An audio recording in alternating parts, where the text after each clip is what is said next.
Bien, seguimos, jóvenes. Nos habíamos quedado en esta glándula que es la tiroides, ¿de acuerdo? Hablando de la glándula tiroides es una glándula que se ubica a nivel de la región del cuello, ¿ya? Y está justamente cerca al cartílago tiroides de la laringe.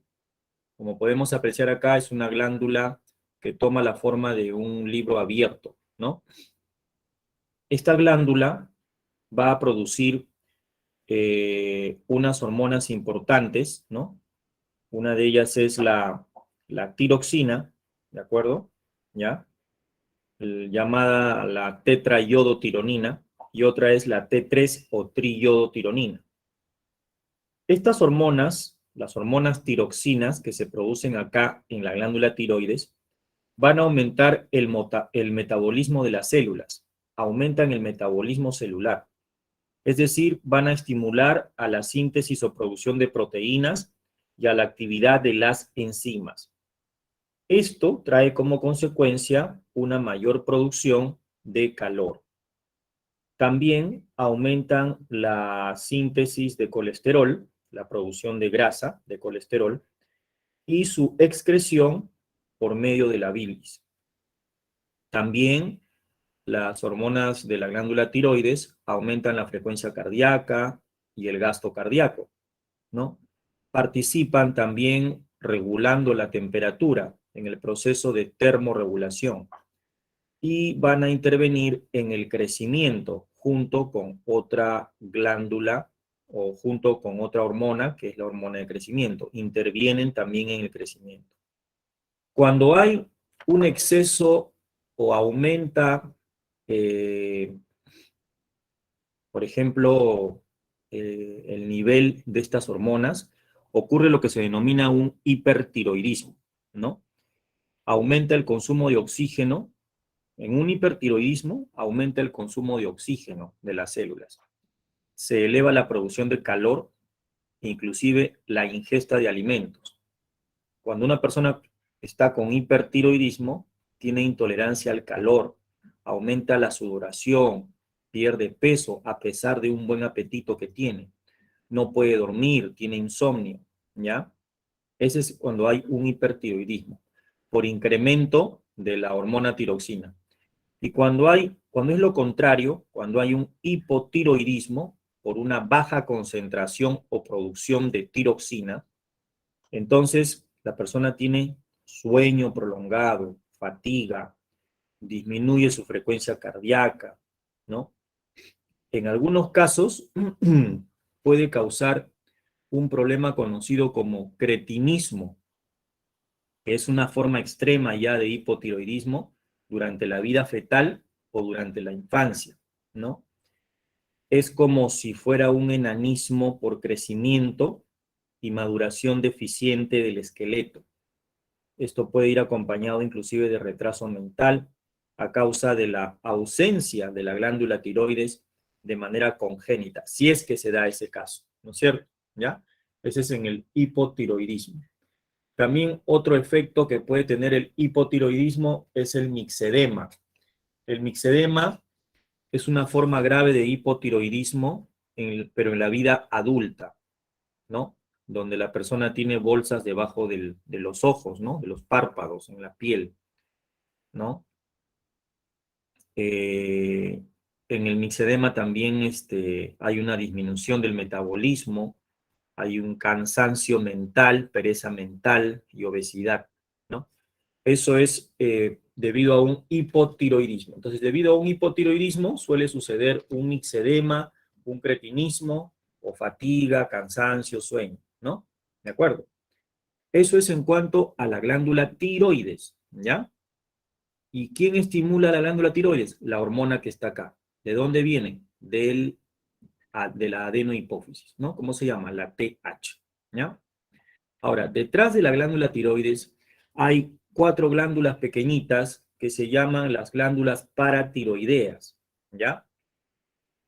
La glándula paratiroidea o las glándulas paratiroideas son glándulas que van a producir, ¿no? una hormona conocida como la paratohormona, ¿de acuerdo? La paratohormona. Aquí no está, ¿no? Pero detrás de la glándula tiroides está la glándula paratiroides, que produce la paratohormona. Sus símbolos son PTH. Esta hormona va a aumentar la absorción de calcio en el intestino, la reabsorción de calcio en el riñón y va a permitir la liberación de calcio en el hueso. Quiere decir que este calcio va a ir a la sangre y va a aumentar. Entonces, en todo caso, ¿qué estaría haciendo la PTH? Estaría aumentando los niveles de calcio en la sangre.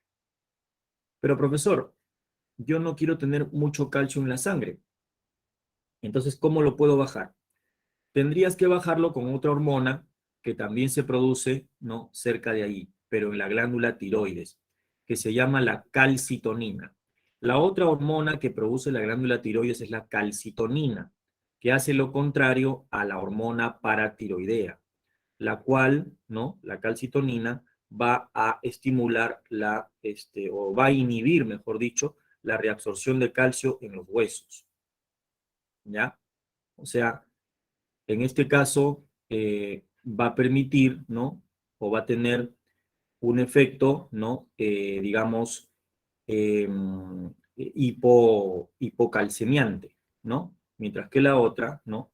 En este caso lo que va a hacer es aumentar la absorción de calcio en el intestino, la reabsorción de calcio en el riñón y liberar calcio del hueso. O sea, mientras la hormona paratiroidea o PTH aumenta los niveles de calcio, la calcitonina baja los niveles de calcio. ¿De acuerdo? ¿Ya? Baja los niveles de calcio. Eso es lo que hacen estas dos hormonas. ¿Ok? Bien. Ahora, tenemos también otra hormona que sale de la adenohipófisis y se dirige a la glándula suprarrenal. Se llama la hormona adrenocorticotropina. Algunos le dicen adrenocorticotrofina. Es adrenocorticotropina, simbolizada como ACTH. Como su nombre lo dice, esta hormona se dirige hacia la glándula suprarrenal. La glándula suprarrenal se encuentra sobre el riñón, acá arriba del riñón. Si la cortamos, vamos a encontrar una zona que es la corteza adrenal, ¿no?, periféricamente, y la médula adrenal. Esta hormona, la ACTH, va a estimular la zona de la corteza adrenal de la glándula suprarrenal. No sé si me dejo entender. ¿De acuerdo? ¿Y qué cosa se produce en la corteza de la glándula suprarrenal? ¿Qué hormonas se producen ahí?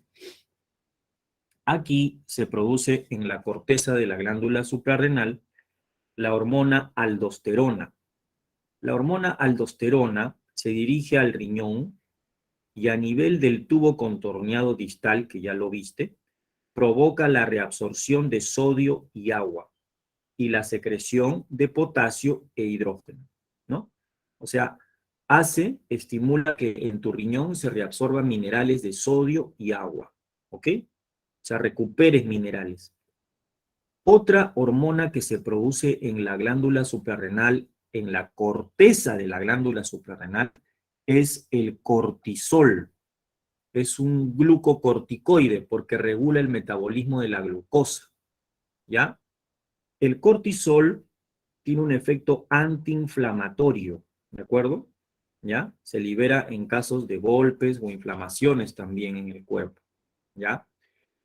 Y es conocido también como la hormona del estrés, porque cuando hay un estrés elevado se libera esta hormona, ¿no? Y cuando hay estrés tú requieres bastante energía, ATP.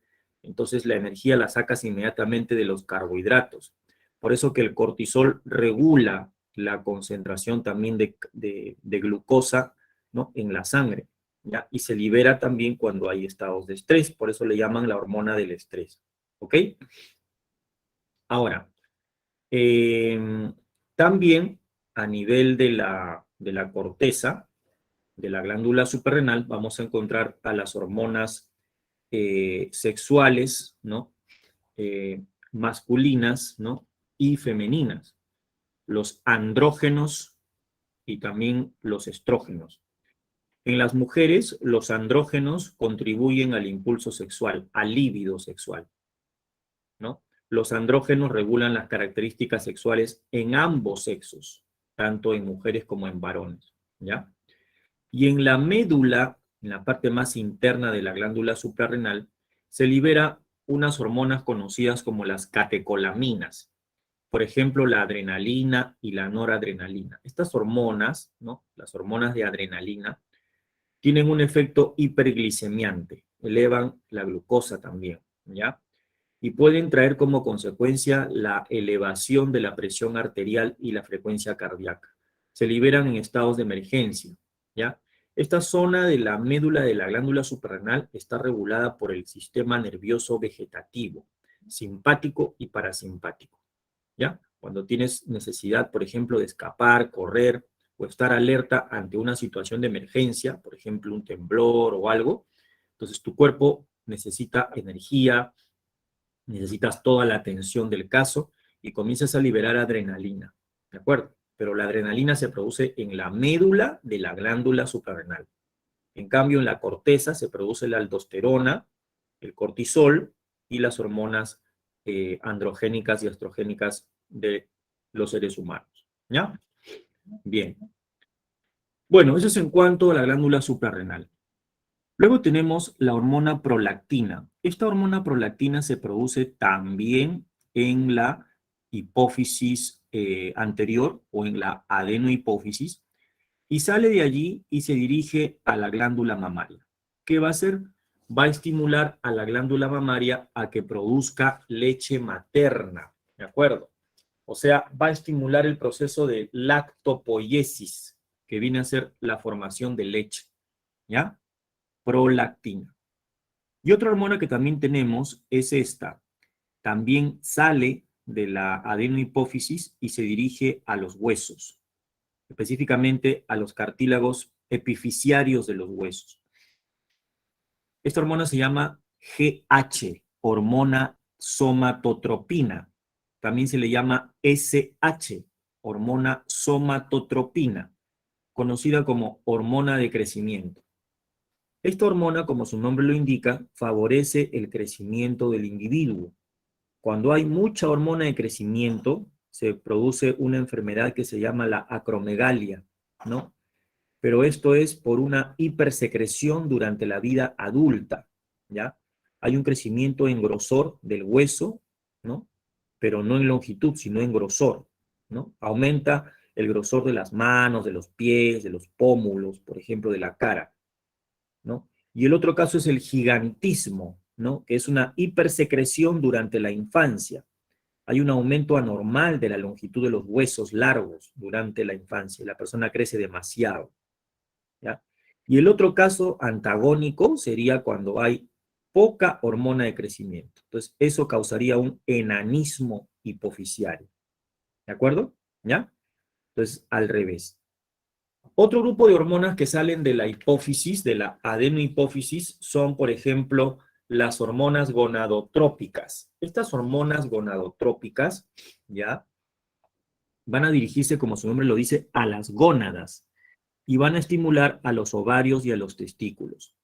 En los ovarios, estas hormonas estimulan a los ovarios, escucha bien, a que se produzca estrógenos y progesterona, que son hormonas feminizantes sobre todo, y que regulan el ciclo menstrual también, y que traen como consecuencia la aparición de los caracteres sexuales secundarios en las mujeres, ¿ok? Que permiten la maduración del ovario también, para que la mujer pueda ovular, por ejemplo, ¿no? ¿Cuáles son estas hormonas gonadotrópicas que se dirigen al ovario? Son la FSH y la LH. Profesor, ¿qué significa FSH? Significa hormona folículo estimulante. ¿Por qué? Porque dentro del ovario tú tienes unas células que se llaman las células foliculares. Cuando tú estimulas a estas células foliculares, vas produciendo y vas formando poquito a poquito, ¿no? El folículo maduro, dentro del cual vas a formar al ovocito secundario. Y cuando liberas LH de la hipófisis, la LH estimula a ese folículo maduro a que se rompa y salga el ovocito a la trompa de Falopio. Entonces, prácticamente, ¿qué están haciendo la FSH y la LH? La FSH está estimulando la ovogénesis, la formación del ovocito. Y la LH está estimulando la salida del ovocito, o sea, la ovulación, la salida del ovocito a la trompa de falopio, ¿no? ¿Y qué haría la FSH y la LH en el testículo del varón? Haría algo parecido. La FSH va a estimular la espermatogénesis, o sea, la formación de espermatozoides en el testículo del varón. Y la LH va a estimular a unas células del testículo del varón que se llaman las células de Leydig, para que éstas produzcan testosterona. Y de esa manera el testículo madure y el varón esté apto para poder fabricar espermatozoides. Entonces la LH estimularía la producción de hormona testosterona en el testículo. Y la FSH estimularía en el testículo la espermatogénesis. ¿Ok? ¿Tienes alguna pregunta hasta acá? Muy bien, continuamos entonces. Otra glándula importante es la glándula pineal o epífisis. Esta glándula produce una hormona que da sueño, ¿no? La clásica melatonina, ¿ya? Y esta hormona va a ser regulada por la actividad de la luz, ¿ya? Cuando hay ausencia de luz, aumenta la producción de melatonina en el cerebro, ¿ya? Y cuando hay bastante luz, disminuye la producción de melatonina. Aquí vemos, por ejemplo, cómo avanzan las horas y a partir ya de las 6, 7 de la noche, aumentan los niveles de melatonina y luego bajan, ¿no? A partir de las 5 de la mañana hasta el transcurso del día, ¿de acuerdo? Esta hormona melatonina es una hormona que regula los ritmos circadianos, ¿de acuerdo? ¿Ya? Los ritmos circadianos, ¿ya?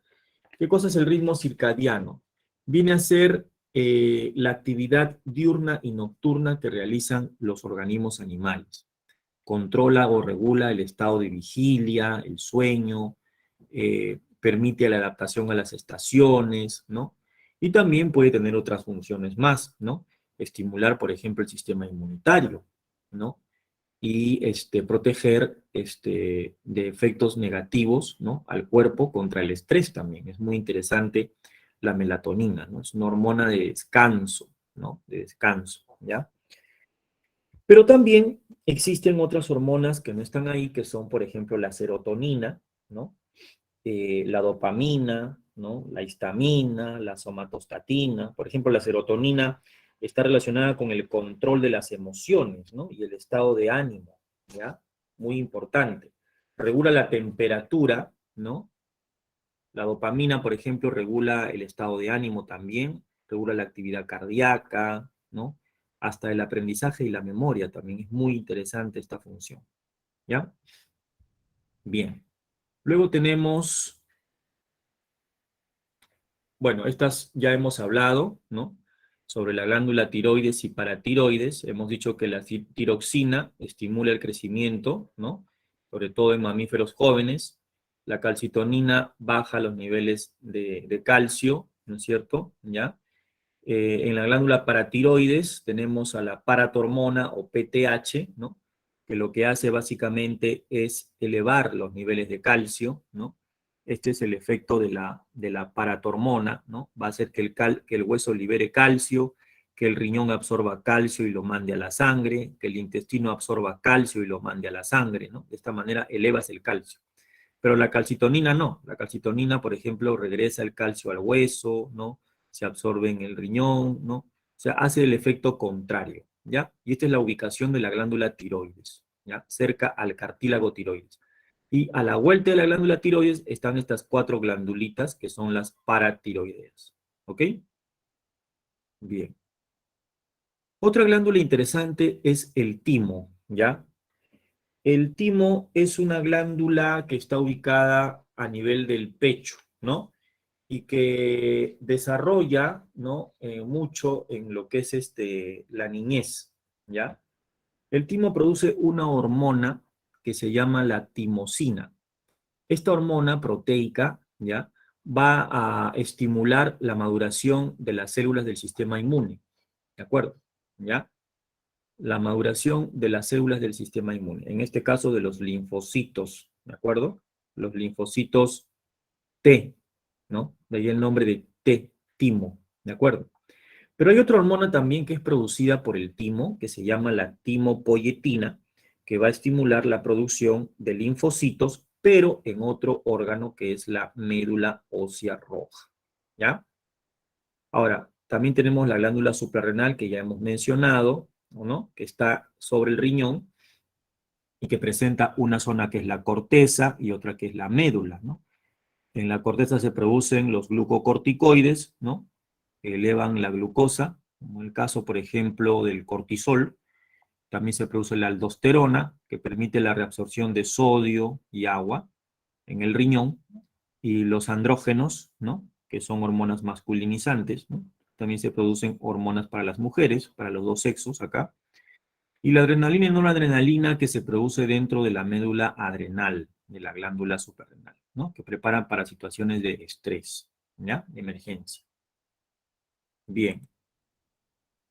Continuamos. El páncreas es otra glándula muy interesante, pero es conocida como glándula mixta. ¿Por qué? Si hacemos un corte del páncreas, adentro vamos a encontrar dos zonas, la zona exocrina y la zona endocrina. La zona exocrina ya la hemos visto en el sistema digestivo. La zona exocrina del páncreas produce el jugo pancreático. Pero acá me interesa la parte endocrina del páncreas. La parte endocrina del páncreas contiene un conjunto de células agrupadas que forman una zona conocida como los islotes de Langerhans. Este es un islote de Langerhans, ¿de acuerdo? Aquí vamos a encontrar diferentes tipos de células, ¿de acuerdo? ¿Ya? Vamos a encontrar las células alfa, las células beta, ¿no? Las células delta, ¿no? Y otro tipo de células que producen otro tipo de sustancias. Dentro de todas estas células, la más importante es la célula beta, porque la célula beta libera insulina, que es una hormona hipoglucemiante o hipoglicemiante. ¿Qué quiere decir hipoglicemiante? Que baja los niveles de azúcar, baja la glucosa, ¿ok? Cuando está muy alta, ¿ya? Pero también es anabólica, ¿de acuerdo? Tiene un efecto anabólico, ¿ya? La insulina, entonces, lo que hace es disminuir, ¿no? El nivel de azúcar en la sangre. El glucagón es otra hormona que es producido por las células alfa, ¿de acuerdo? ¿Ya? El glucagón hace lo contrario a la insulina. Tiene un efecto hiperglucemiante, o sea, aumenta los niveles de glucosa en la sangre. Y la somatostatina va a regular la motilidad gástrica, el movimiento del estómago, y va a regular la secreción endocrina del intestino, de las hormonas que se producen a nivel del intestino, ¿no? La somatostatina es producida por las células delta, ¿no? Y va a inhibir justamente la secreción de glucagón también y de insulina, ¿no? Y inhibe también a las hormonas gastrointestinales. O sea, prácticamente esta somatostatina estaría regulando a estas dos, a la insulina y al glucagón. ¿De acuerdo? ¿Ya? Bien. Y también hay una sustancia que es el polipéptido pancreático, ¿no? Que es producido por las células F, ¿ya?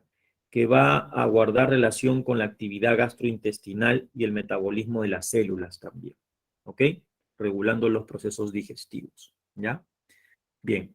Aquí tenemos un dibujo en donde nos muestra, pues, un problema de diabetes, en el caso de que haya un mal funcionamiento del páncreas. Aquí tenemos, por ejemplo, un páncreas saludable que está liberando insulina y la insulina está, en este caso, siendo reconocida por el receptor, ¿no? El receptor, el cual va a ocasionar, pues, de que la glucosa, ¿no? Que está en aumento, ¿no? Ingrese, ¿no? A la célula y se comience a unir. Y de esa manera formamos glucógeno, ¿no? Cuando, por ejemplo, hay mucha glucosa en la sangre, lo que hace la insulina es estimular que la glucosa se una.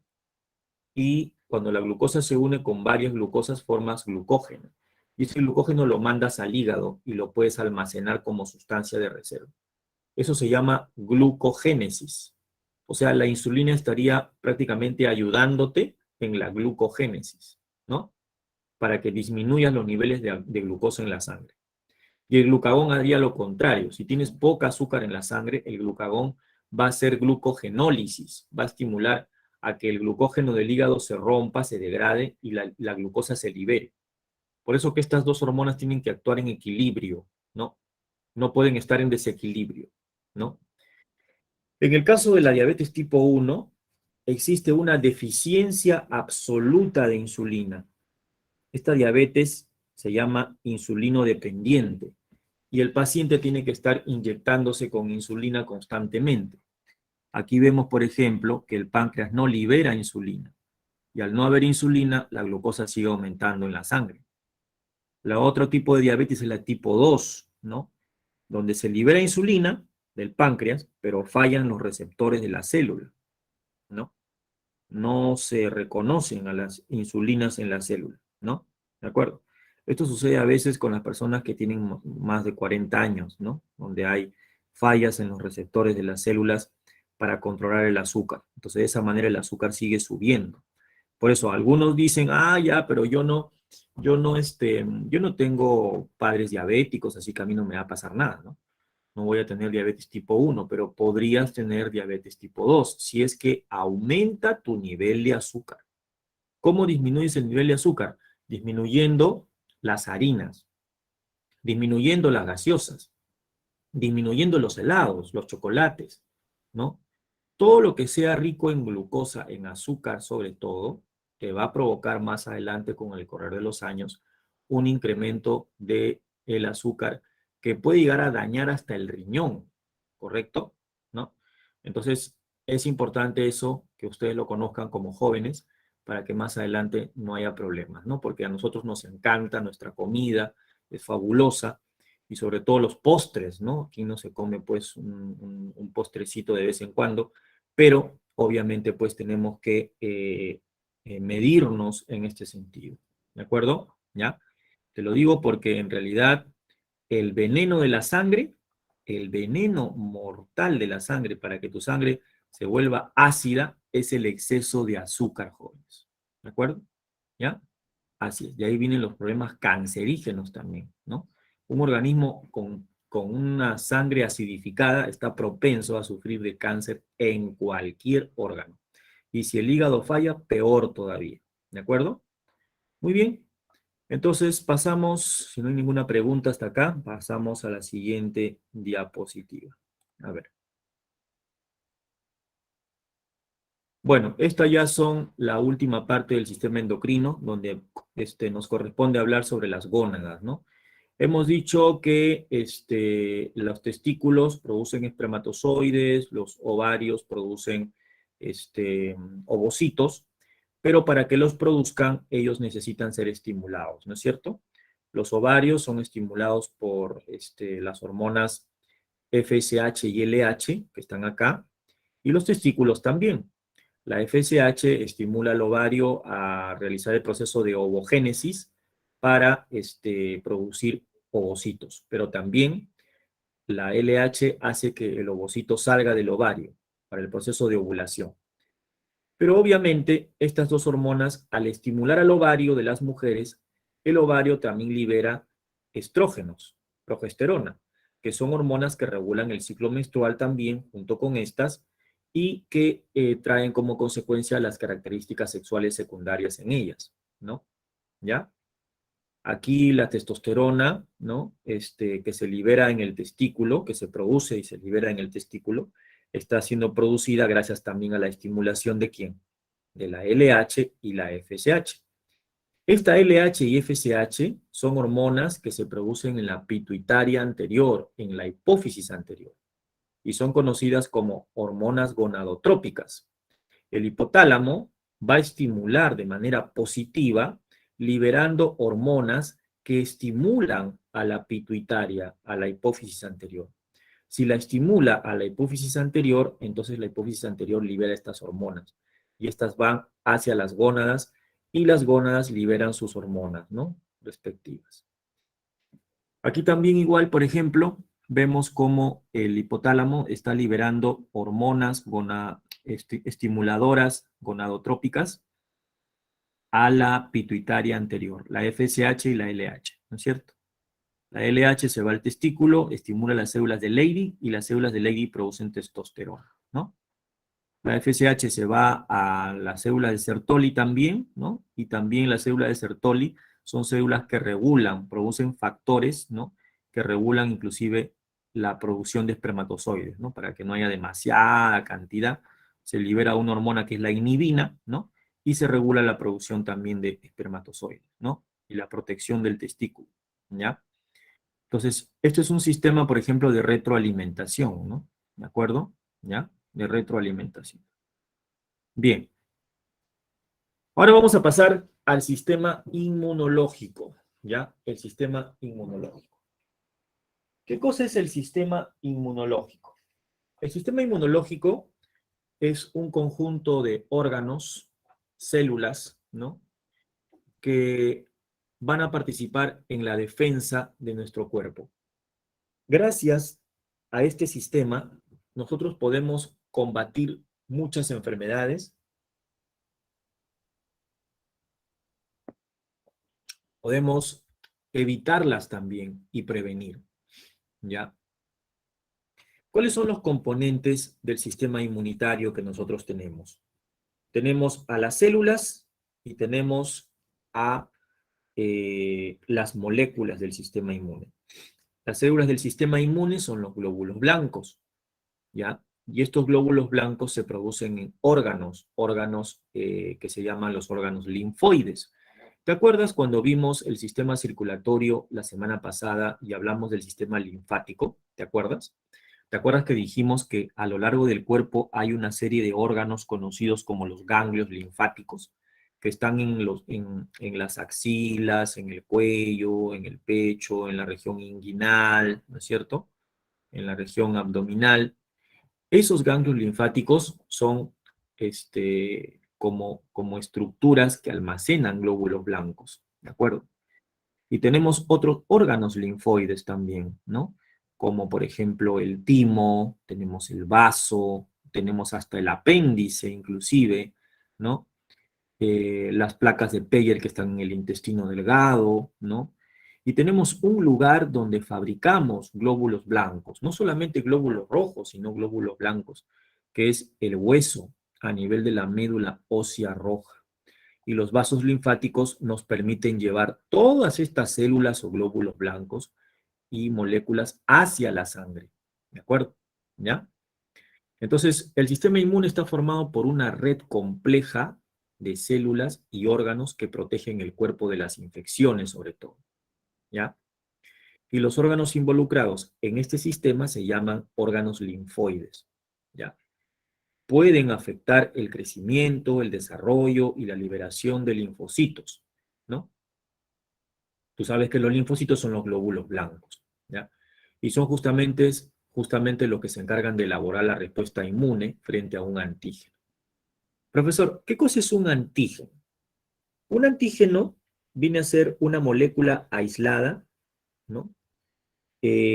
O presente en microorganismos o células, capaz de inducir una respuesta inmune. Puede ser una sustancia química, puede ser una molécula de una bacteria, una proteína de un virus, un antígeno puede ser también una toxina de una bacteria, ¿no? Podría ser también una sustancia química que ingresó al organismo, una partícula de polvo. O sea, hay diferentes tipos de antígenos. Pero sea cual sea, cuando ingresa a tu cuerpo, ¿no? Tu organismo va a responder. ¿Y cómo responde? Justamente con tu sistema inmunológico, ¿ya? Los antígenos pueden penetrar por la vía respiratoria, ¿no? Pueden entrar por las fosas nasales o por la vía digestiva, por la boca, o pueden entrar por la piel, por la vía cutánea, ¿ya? Pueden ser proteínas presentes en virus, como te digo, o en bacterias, o en protozoarios, o en hongos, o en parásitos, ¿no es cierto? pueden ser hasta venenos, ¿no? O pueden ser células neoplásicas, tumorales, etcétera, etcétera, etcétera, ¿ya? Pero profesor, yo tengo entendido que nosotros también los seres humanos tenemos nuestros propios antígenos. Exacto. Y nuestros propios antígenos están codificados genéticamente, ¿no? Por el complejo mayor de histocompatibilidad, así se llama. Y nuestro sistema inmune se ocupa justamente del estudio, del reconocimiento de lo propio frente a lo extraño. O sea, tu sistema inmune lo que hace es reconocer tus antígenos propios, ¿no? Y separarlos de los antígenos extraños. Los antígenos propios que tú tienes, por ejemplo, ¿no? Son las moléculas que hay en tus glóbulos rojos, por ejemplo, que son los responsables de tu grupo sanguíneo A, grupo sanguíneo B, etcétera, por ejemplo. Y tienes otros antígenos a nivel de tus células, que son tuyos, que el sistema inmune tuyo lo reconoce como propio. Pero los antígenos que entran a tu cuerpo y que son de afuera o que recibes, ¿no? ¿Ya? Esos antígenos, tu sistema inmune los reconoce como extraños. Y como los reconoce como extraños, ¿qué hace? Responde frente a ellos. ¿De acuerdo? Esta manera de responder no significa de que nos vamos a enfermar y nos vamos a morir o nos vamos a poner mal. Significa de que nuestro organismo siempre se va a adaptar o va a buscar adaptarse frente a los antígenos que puedan ingresar a nuestro cuerpo. Es más, por evolución, nosotros hemos llegado casi al último al planeta. Primero han llegado los microorganismos, incluyendo inclusive los agregados supramoleculares que son los virus. Y después, cuando llegó el ser humano tuvo que convivir y adaptarse a convivir con los virus, bacterias, hongos, protozoarios, parásitos, etcétera, etcétera. Entonces, eso ha fortalecido el sistema inmune del ser humano a lo largo del tiempo. De tal manera que a lo largo del proceso evolutivo, el hombre ha desarrollado un buen sistema inmunológico desde pequeño, ¿ya? Y hemos desarrollado un conjunto de células, ¿no? Que son los glóbulos blancos, que siempre, hasta que no existamos en este mundo, nos van a proteger, ¿de acuerdo? ¿Cuáles son los glóbulos blancos? Los glóbulos blancos se dividen en dos grupos, ¿no? Acá tenemos una célula madre que da origen a todos los glóbulos blancos, inclusive a otros componentes de la sangre, ¿no? Como los glóbulos rojos, por ejemplo. Hay una célula madre, ¿no? Multipotencial, ¿no? Que genera dos líneas, un linaje, ¿no? Donde produce células linfoides y otro linaje donde se produce células mieloides, ¿no? Estas células mieloides van a dar origen a los glóbulos blancos conocidos como granulocitos, ¿de acuerdo? Y también va a dar origen a otras células, ¿ya? Por ejemplo, dentro de los granulocitos están estos tres, mírame. Los basófilos, los eosinófilos y los neutrófilos. De los tres, los neutrófilos son los glóbulos blancos que constituyen la primera línea de defensa. Y su función es fagocitar bacterias, tragar bacterias. ¿De acuerdo? Los basófilos son glóbulos blancos que intervienen en las alergias, ¿ya? Y los eosinófilos que están acá, ¿no? Son otro tipo de glóbulos blancos que participan en las parasitemias, por ejemplo. O sea, nos defienden de los parásitos, por ejemplo, ¿ya? Esos tres glóbulos blancos, ¿no? Son conocidos como granulocitos, porque en su citoplasma presentan bastantes gránulos. Ahora, hay otros que son los agranulocitos. Y dentro de los agranulocitos está esta célula de acá que se llama monocito. Es una célula grande comparada con las demás, ¿ya? Los monocitos también van a participar funcionando como macrófagos, es decir, fagocitando, ¿no? Tragando bacterias, ¿de acuerdo? ¿Ya? Y constituyen la segunda línea de defensa del cuerpo, los monocitos, estos de acá. A partir de los monocitos se forman las células dendríticas y los macrófagos. Los macrófagos son los especialistas en hacer fagocitosis y tragar también antígenos, ¿no? Neutralizarlos, ¿no?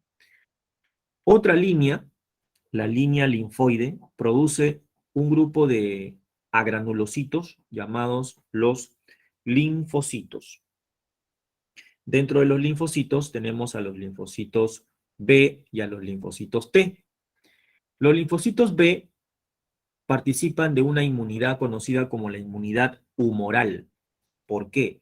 Porque estos linfocitos B, ante la presencia de un antígeno, se transforman en estas células que están por acá, no sé si las han puesto por acá, bueno, no están. Se transforman en unas células que se llaman plasmocitos. Y los plasmocitos producen anticuerpos. Y los anticuerpos forman parte de la inmunidad humoral con H, ¿ya? Por esa razón, los linfocitos B participan de la inmunidad humoral. ¿Qué significa inmunidad humoral? Que se liberan anticuerpos. Pero el linfocito B no lo hace directamente. El linfocito B es estimulado y se transforma en plasmocito. El plasmocito es el que produce los anticuerpos. Y por otro lado tenemos los linfocitos T. Dentro de los linfocitos T tenemos al linfocito T4 o TCD4, que es llamado helper o auxiliar. También le dicen cooperador. El T auxiliar o cooperador es el que pasa la voz a las demás células del sistema inmune. ¿Cómo les pasa la voz? Liberando unas moléculas que se conocen como citoquinas, ¿de acuerdo? Las famosas citoquinas, ¿ya? Las citoquinas son moléculas conocidas como los mensajeros de la inmunidad. Son moléculas que estimulan a muchas células del cuerpo, ¿ya? Los linfocitos T4 son los que amplifican, regulan a los otros componentes del sistema inmunológico. Son conocidos como los inmunomoduladores, ¿no? Los linfocitos que liberan bastantes citoquinas. ¿Qué tipo de citoquinas liberan ellos? Las interleuquinas, que se llaman, ¿ya? Tanto los linfocitos T4 como los linfocitos B pueden participar de la llamada memoria inmunológica, ¿ya? ¿Qué significa la memoria inmunológica? Significa que cuando una persona, por ejemplo, se enferma, ¿no? Entra una bacteria y se enferma y después se va recuperando, ¿no? El sistema inmune, gracias a estos linfocitos B y T4, ¿no? Estos linfocitos B y T4 reconocen a ese antígeno como extraño, ¿no? Y se transforman en células de memoria. Y las células de memoria, ¿qué hacen? Apuntan, ¿no? Como decirte, apuntarle la placa al antígeno, para que en una próxima oportunidad, si es que entra al organismo, ya tenemos defensas y ya producimos anticuerpos, ¿no? Eso se llama inmunidad de tipo natural adquirida. No lo vamos a ver dentro de un momento, ¿ya? Entonces, los linfocitos T4 y los linfocitos B pueden participar como células de memoria.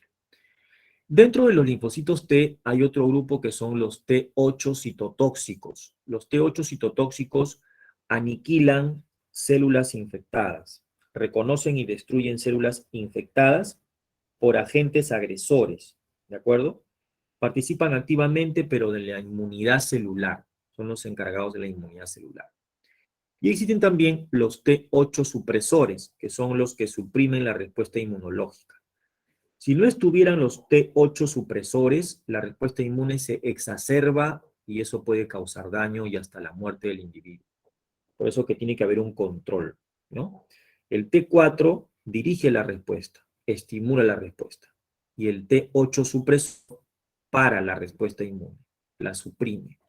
Y el T8 citotóxico reconoce y destruye células infectadas, ¿ya? Estos linfocitos T que te acabo de mencionar, el T8 supresor, el T8 citotóxico y el T4, ¿ya? Son linfocitos, ¿ya? Que van a participar de la inmunidad celular. Y el linfocito B, la inmunidad humoral. Hay otro linfocito que se llama el asesino por naturaleza, conocido como natural killer, linfocito NK, natural killer. El linfocito natural killer, ¿ya? Puede hacer también la función de un T8 citotóxico. Pero el T8 citotóxico obedece al T4. En cambio, el natural killer no obedece a nadie. Es un linfocito que actúa por sí solo. O sea, forma parte de la inmunidad natural. ¿De acuerdo? De la inmunidad natural. ¿Ya?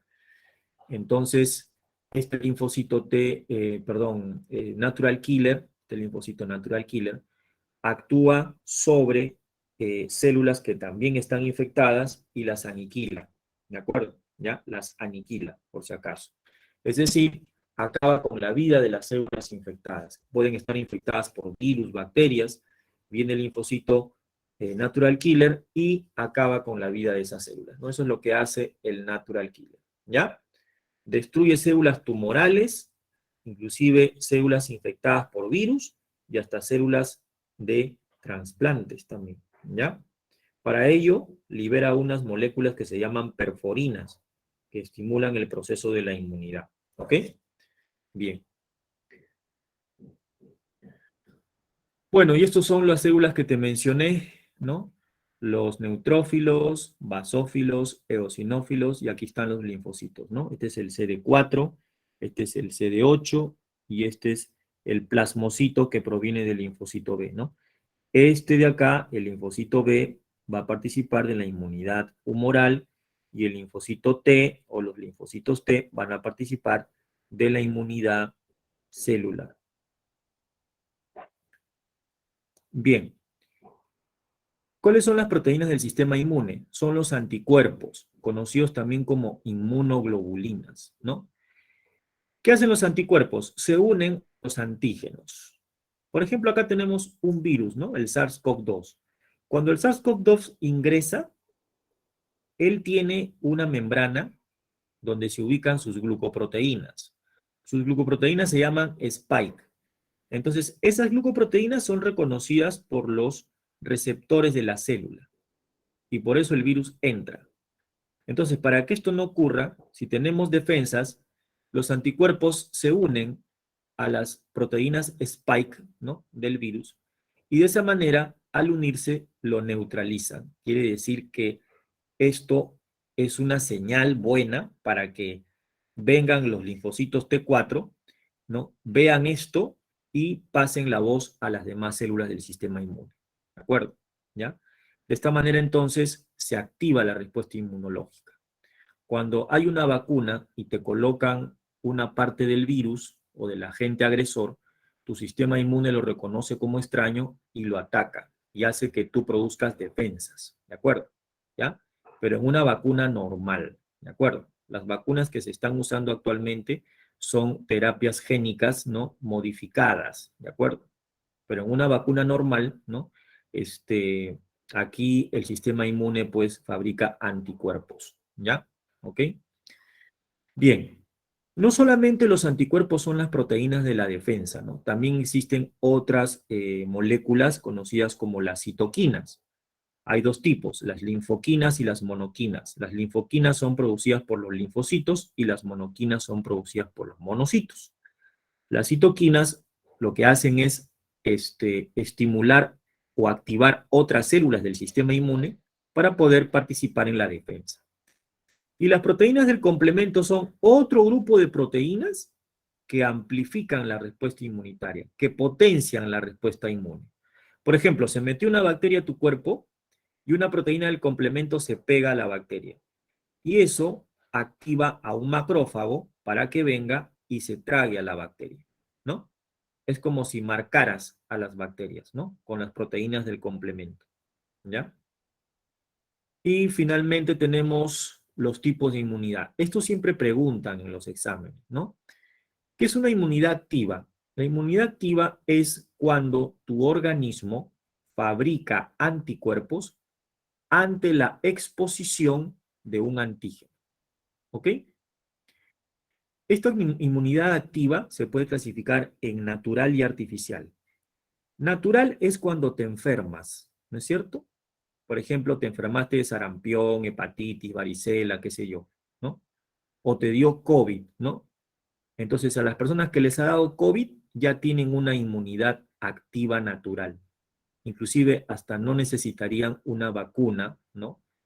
Las que quieren, se vacunan, ¿no?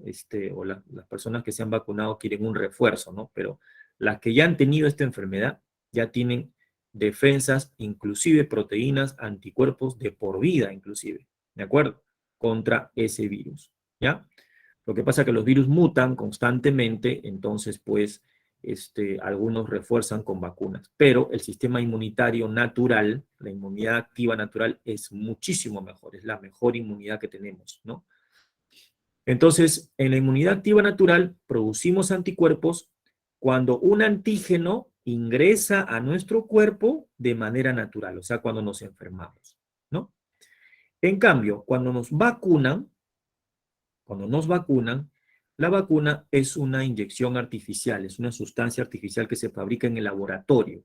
Si, por ejemplo, yo quiero vacunar a Carlitos contra el tétano, entonces yo le inyecto una parte de la bacteria del tétano, se la inyecto a Carlitos, y esa parte de la bacteria del tétano va a ser reconocida por mi sistema inmune como extraño. Entonces, ¿qué va a pasar con mi cuerpo? Voy a producir anticuerpos contra esa bacteria.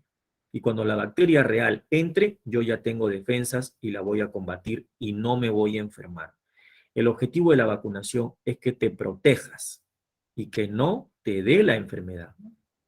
No, que me va a dar poco, pero no mucho. No, no es así. O te proteges o no te proteges. Así de simple. ¿De acuerdo? ¿Ya? Esa es la función de una vacuna, ¿ya? De una verdadera vacuna.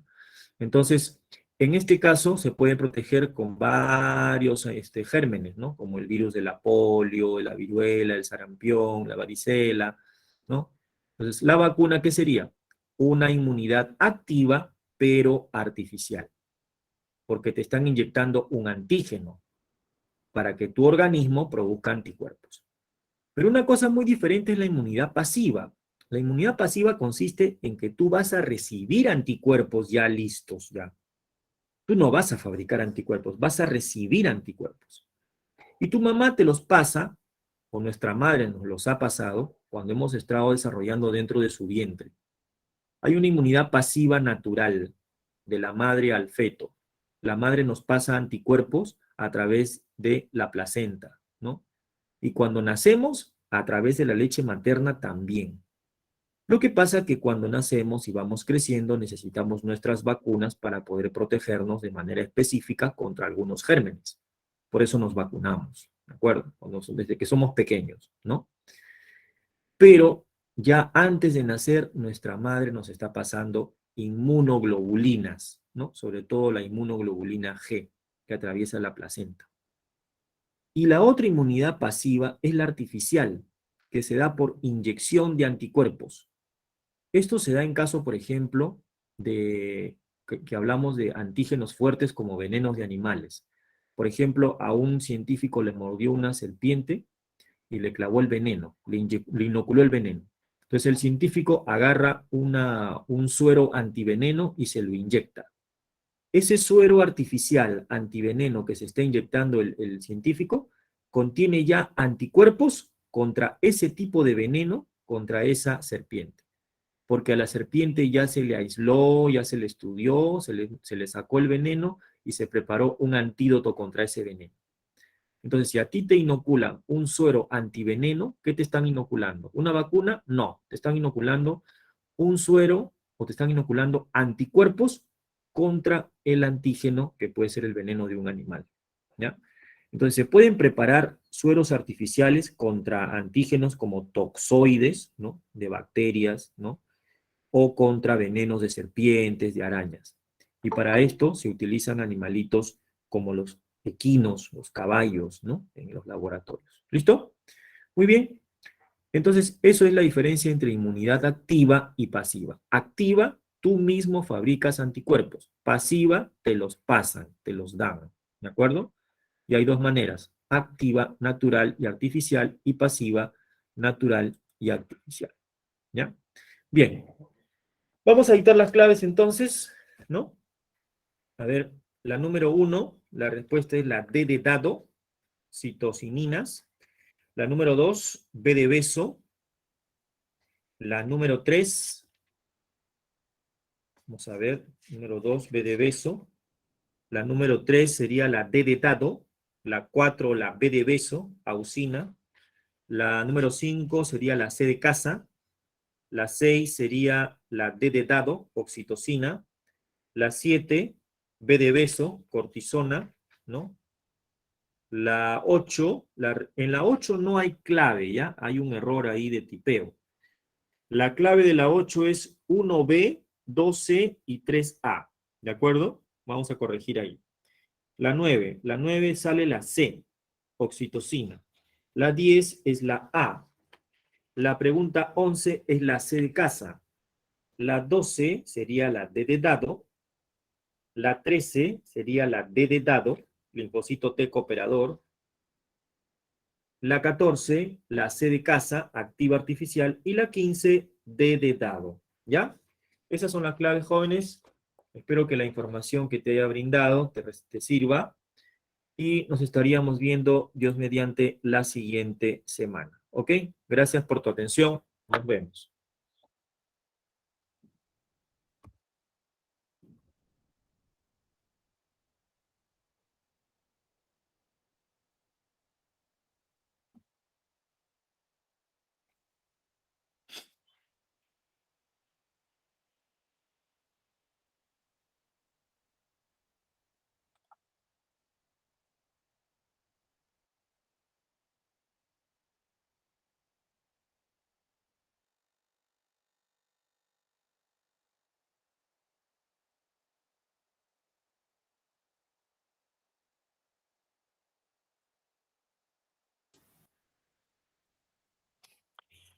Muy buenos días, jóvenes. Les saluda el profesor de química, José Manuel Chureta Chávez. Vamos a continuar con nuestras clases de química. Hoy nos toca desarrollar la semana número 8. Semana número 8. En química vamos a ver sobre las masas, ¿no? La masa molar y la parte estequiométrica. Eso es lo que nos toca desarrollar para el día de hoy. Bien, jóvenes, vamos a dar inicio a nuestra clase haciendo la presentación de la diapositiva. Vamos a poner la diapositiva.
Ahí está. Semana número 8, el tema a desarrollar el día de hoy es estequiometría. Vamos a hacer cálculos matemáticos.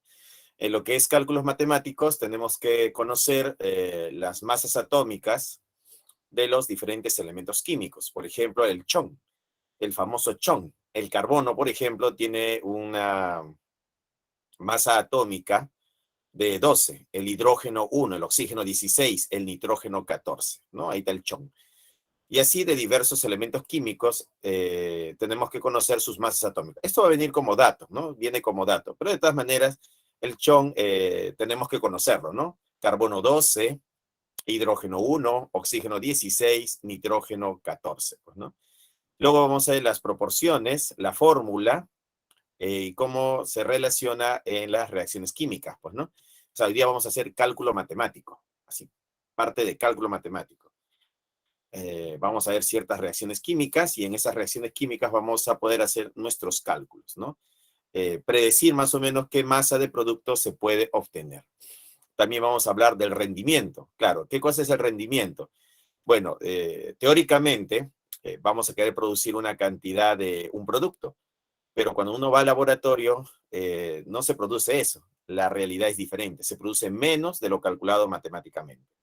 Entonces, lo que se produce en el laboratorio se le conoce como la cantidad real, ¿no? Es lo real lo que se produce.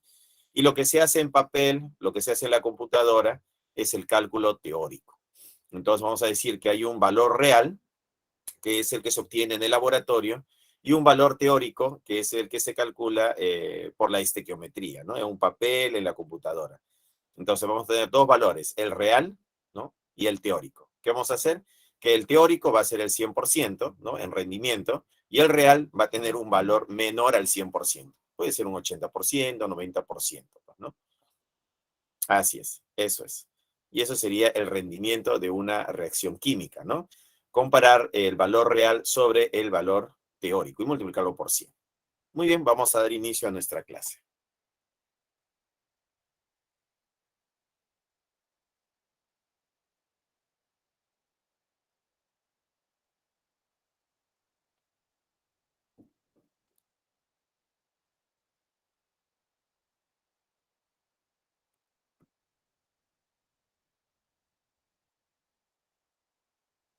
Ahí está. Muy bien, semana número 8, estequiometría, cálculos, estequiometría en reacciones químicas, pues, ¿no? Eso es. Seguimos. Estequiometría. Parte de la química que se ocupa de la composición de las sustancias y las relaciones cuantitativas de las masas, los volúmenes, el número de moles, etcétera, entre las sustancias que participan en un cambio químico. Tenemos aquí el metano, CH4, que reacciona con el oxígeno y nos va a dar dióxido de carbono más agua, pues, ¿no? Entonces, ¿qué se debe cumplir? Que la masa de los reactivos, ¿no? La masa de los reactivos debe ser igual a la masa de los productos. Bueno, eso sería basado en lo que decía Lavoisier, ¿no? Estableció la ley de la conservación de la masa. La masa de los reactivos es igual a la masa de los productos. También podríamos decir que la cantidad de átomos que hay en los reactantes debe ser igual a la cantidad de átomos que hay en el producto, pues, ¿no? Acá hay un átomo de carbono, un átomo de carbono, 4 átomos de hidrógeno, 4 átomos de hidrógeno, 4 átomos de oxígeno, 2 más 2, 4 átomos de oxígeno. Entonces, la masa de los reactivos va a ser igual a la masa de los productos. Acá tenemos que el carbono es 12, el hidrógeno es 1. 12 más 4 sería 16. Y acá el oxígeno sería 16 por 2, 32. Y 32 por 2 sería 64. Entonces acá tenemos una masa de 64, ¿no? De parte del oxígeno, que es 16, por 4, que sería 64, más el metano, que es 12, más 4, que sería 80. O sea, la masa aquí de los reactivos es como 80, ¿no? Si calculamos, esto sería como un 80. Y en el producto tenemos el dióxido de carbono. El carbono es 12, el oxígeno es 16, ¿no? Por 2, más el agua. El agua es 18 y hay 2 moléculas por 2, pues, ¿no? Y eso me daría 80 también. Entonces podríamos decir que la masa de los reactivos y la masa de los productos son iguales, ¿no? Hay 80 de masa en los reactivos y 80 de masa en el producto, tomando como referencia que el carbono es 12, el hidrógeno es 1 y el oxígeno es 16, ¿no? Aquí este dibujito de acá nos indica que tenemos el metano, ¿no? Acá tenemos el oxígeno. ¿Qué es lo que pasa? Estos dos oxígenos, ¿no? Estos dos átomos de oxígeno, ¿no? Se van a unir a un átomo de carbono. Acá está, mira. Y estos otros dos átomos de oxígeno se van a unir a los átomos de hidrógeno. Acá hay 2 átomos de hidrógeno, formarían esta molécula de agua, y un átomo de oxígeno formaría una molécula de agua, y el otro átomo de oxígeno con los otros 2 que están aquí atrás, pues, ¿no? Formarían la otra molécula de agua. Como puedes ver, la cantidad de átomos en los reactantes y en el producto se mantiene constante, ¿no? Y eso sería, pues, lo que Lavoisier decía, pues, ¿no? Lavoisier decía que la masa de los reactantes es igual a la masa de los productos. Más adelante, con Dalton, Dalton dice que la cantidad de átomos en los reactantes va a ser igual a la cantidad de átomos en el producto, ¿no? Así es. Seguimos. Seguimos. ¿Qué tenemos por acá? Vamos a tener la siguiente diapositiva. Unidades químicas de cantidad, masa y volumen de las sustancias. Unidad de cantidad de sustancia, el mol. Vamos a trabajar con el mol, jóvenes. ¿Qué cosa es el mol? Es la medida de cantidad de sustancia y equivale a 6,02 por 10 a la 23 partículas. Estas pueden ser átomos, moléculas, unidades fórmulas, iones, electrones, etc. N sub A es el conocido número de Avogadro, cuyo valor aproximado es 6,02 por 10 a la 23, ¿no? Ese sería el número de Avogadro. Ejemplo, una mol de átomos de hidrógeno, ¿no? Acá nos dice, pues, ¿no? Una mol de átomos de hidrógeno. Vemos acá, una mol de átomos de hidrógeno, estamos hablando de átomos de hidrógeno, contiene 6,02 por 10 a la 23 átomos de hidrógeno. Entonces, en una mol de átomos de hidrógeno, vamos a encontrar 6,02 por 10 a la 23 átomos de hidrógeno. En una mol de electrones, contiene 6,02 por 10 a la 23 electrones. Entonces acá tenemos electrones y lo que contiene 6,02 por 10 a la 23 electrones. Ahí está. Otra vez. Dice, unidades químicas de cantidad, masa y volumen de la sustancia. Unidad de cantidad de sustancia, el mol. Es la medida de cantidad de sustancia y equivale a 6,02 por 10 a la 23 partículas. Estas pueden ser átomos, moléculas, unidades fórmulas, iones o electrones, etc. Entonces, el número de Avogadro es igual a 6,02 por 10 a la 23. Ejemplo, un mol de átomos de hidrógeno contiene 6,02 por 10 a la 23 átomos de hidrógeno. Y una mol de electrones contiene 6,02 por 10 a la 23 electrones. ¿Ya? Muy bien, seguimos. Unidad de cantidad de sustancia. Dice acá, una mol de anhidrido sulfúrico o trióxido de azufre, pues, ¿no? Dice, en una mol de anhidrido sulfúrico tenemos 6 por 10 a la 23 moléculas de anhidrido sulfúrico. Tenemos una mol de átomos de azufre y 3 moles de átomos de oxígeno. ¿Ya? En una mol de átomos de azufre tenemos 6 por 10 a la 23 átomos de azufre. Y en 3 moles de átomos de oxígeno tenemos 1,8 por 10 a la 24 átomos de oxígeno. A ver, analicemos. ¿Qué es lo que tenemos acá? Acá lo que tenemos es esta fórmula, pues, ¿no? Nos vamos a decir que esto de acá que representa una fórmula. Esto de acá es la fórmula. Entonces yo voy a decir que esto de acá es la fórmula, ¿no? Acá tenemos la fórmula. En esta fórmula tenemos un átomo de azufre y 3 átomos de oxígeno, ¿ya? Tenemos un átomo de azufre y 3 átomos de oxígeno. Entonces, nosotros podemos decir lo siguiente. Como acá dice, una mol de esta fórmula, pero ¿qué cosa es esta fórmula? Esta fórmula está formada por azufre y oxígeno. Si tenemos el azufre, ¿no? El azufre y el oxígeno, ellos son no metales, ¿no? El azufre es un no metal y el oxígeno es un no metal. Entonces, ¿qué van a formar? El enlace químico va a ser un enlace covalente. ¿Ya? Enlace covalente. Cuando los átomos se unen por enlace covalente, a la estructura se le llama molécula. Entonces nosotros tenemos acá esta molécula, ¿no? Una molécula. Entonces acá tenemos molécula. Entonces yo puedo decir que esto de acá también representa molécula. ¿Ya? Es una molécula. ¿Por qué digo que es una molécula? Porque es el azufre unido al oxígeno. El azufre es un no metal y el oxígeno es un no metal. Entonces, no metal forma enlace covalente. Y si forma enlace covalente, a la estructura se le llama molécula. ¿Ya? Entonces, acá dice una mol de estas moléculas, ¿no? Pero ¿qué cosa es un mol? Un mol no es otra cosa que el número de Avogadro. O sea, acá tenemos que decir que un mol es equivalente a 6 por 10 a la 23, ¿no? Una mol equivale, ¿no? O es equivalente a este número, conocido como el número de Avogadro, ¿no? Esto es más conocido como el número de Avogadro. Entonces, una mol equivale a este número, y este número es conocido como el número de Avogadro. Entonces, acá se ha colocado 6 por 10 a la 23, que es el número de Avogadro, que es lo que equivale a una mol. Tenemos 6 por 10 a la 23 moléculas. ¿Por qué decimos moléculas? Porque el azufre es un no metal y el oxígeno es un no metal. Acá forman enlace covalente y a esta estructura donde hay enlace covalente se le llama molécula. ¿Ya? Moléculas de trióxido de azufre. Entonces, es lo que tenemos. Entonces, en una mol de este compuesto, ¿no? Este es un compuesto, también le podemos llamar compuesto, ¿no? También le podemos llamar compuesto, ¿no? En una mol de este compuesto, o en una mol de estas moléculas, tenemos 6 por 10 a 23 moléculas de trióxido de azufre. Ahora, de la fórmula yo puedo ver que hay un átomo de azufre. Entonces yo puedo multiplicar este 1 por este 1. Y decir 1 por 1 es 1. Y tendría una mol de átomos de azufre. ¿Ya? Y este 1 puede multiplicar al 3 de acá. Y sería 1 por 3. 1 por 3 sería 3. 3 moles de átomos de oxígeno.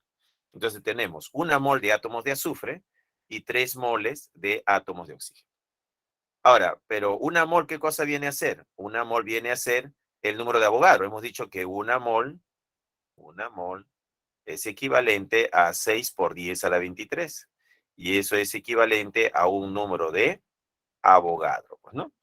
Eso sería. Entonces, acá, ¿qué se ha colocado? Al número de Avogadro, cuyo valor es 6 por 10 a la 23, átomos de azufre. Y así he cambiado mol por este número. Entonces, yo puedo decir que tenemos 6 por 10 a la 23 átomos de azufre. Acá tenemos, como hemos multiplicado 1 por 3, tenemos 3 moles de átomos de oxígeno. Si tenemos 3 moles de átomos de oxígeno, 3 moles, bueno, si una mol es 6 por 10 a la 23, razonando, pues, ¿no? Si una mol es 6 por 10 a la 23, entonces 3 moles, ¿cuánto sería? Sería este número, ¿no? Sería este número multiplicado por 3, sería 3 por 6 por 10 a la 23. Entonces, 3 por 6 sería 18, ¿no? 3 por 6 sería 18. Entonces tendríamos acá 18 por 10 a la 23. Ahora la comita está acá, corremos la coma decimal un espacio y esto sería 1,8 por 10 a la 24. Entonces este 18 se convierte en 1,8, ¿no? Por 10 a la 1, por 10 a la 23 sería 10 a la 24. Y así aparece este número, pues, ¿no? 1,8 por 10 a la 24 átomos de oxígeno. ¿Sí? Eso sería. ¿Se entendió?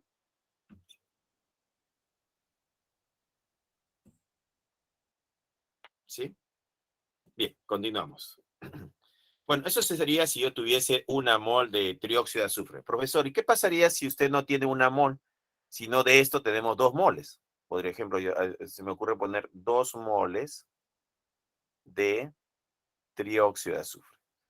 Ah, si tenemos 2 moles, entonces nosotros podemos decir acá es 1, entonces 2 por 1, ¿qué sería? 2 por 1 sería 2. Tendría 2 moles de átomos de azufre, pues, ¿no?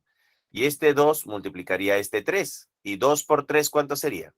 6. Tendría 6 moles de átomos de oxígeno. ¿Te das cuenta? Este 2 afecta a la fórmula, pues, ¿no? Yo puedo de esta fórmula sacar la cantidad de átomos que hay de esta molécula, pues, ¿no? Ya, 2 por 1, 2 moles de átomos de azufre. Y 2 por 3 serían 6 moles de átomos de oxígeno.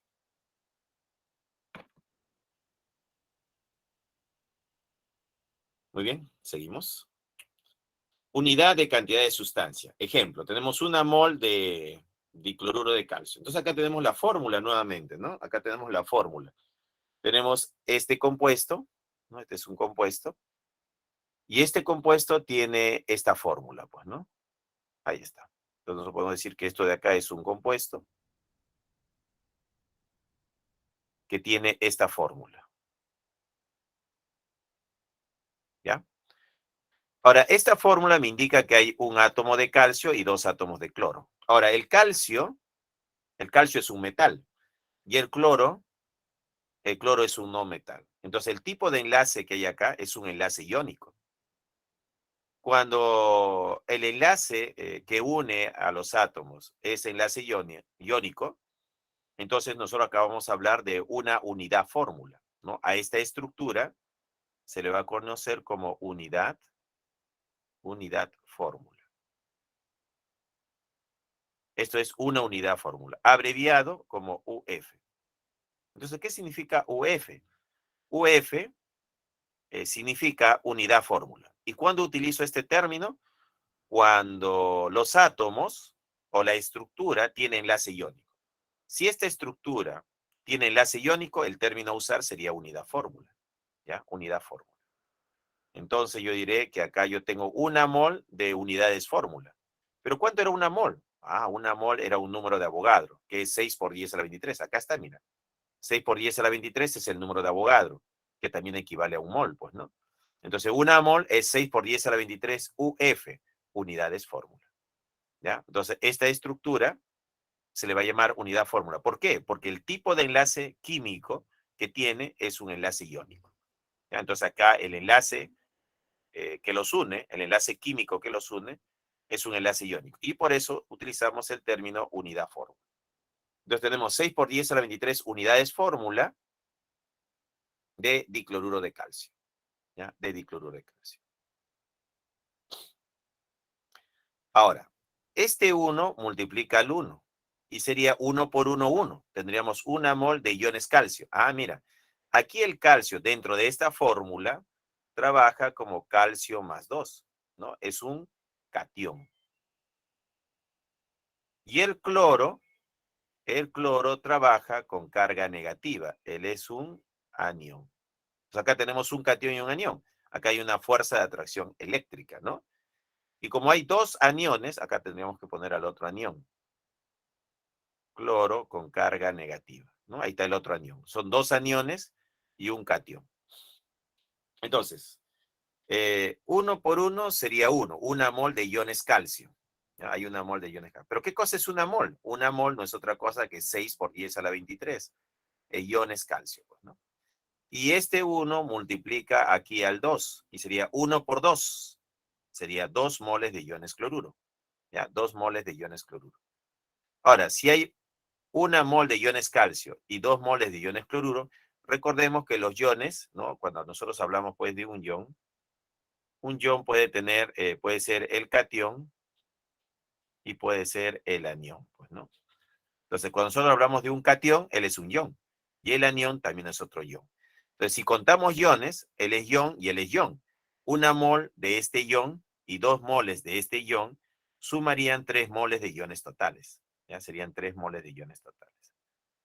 Entonces tú dices, pero si una mol es 6 por 10 a la 23, entonces 3 moles, ¿cuánto sería? Sería este número multiplicado por 3, sería 3 por 6 por 10 a la 23.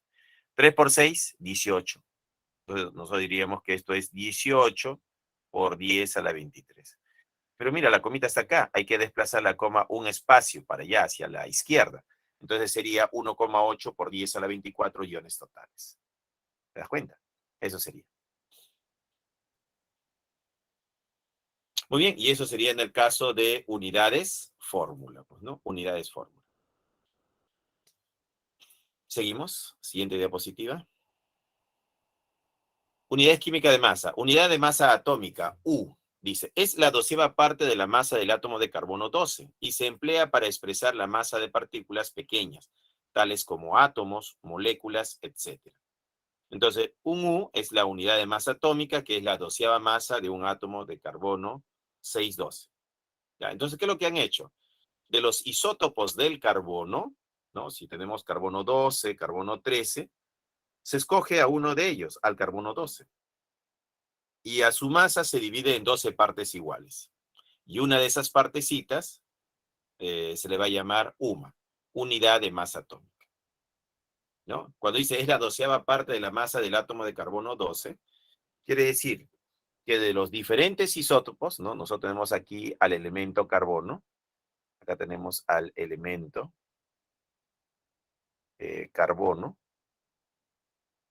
Y acá tenemos al carbono 612, ¿no? Y otros isótopos del carbono, porque es una mezcla, ¿no? Hay carbono 612, hay carbono 613, ¿no? Entonces, de los diferentes isótopos del carbono, escojo a uno nomás. ¿Y a quién voy a escoger?